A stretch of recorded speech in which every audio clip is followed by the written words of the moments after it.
29 წლის ასაკში დავკარგე მხედველობა.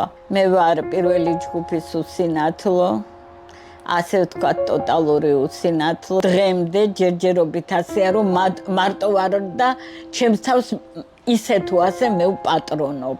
შაქრიანი დიაბეტი მაქვს. ყოველდღიურად თითქმის მიხდება მედიკამენტების მიღება.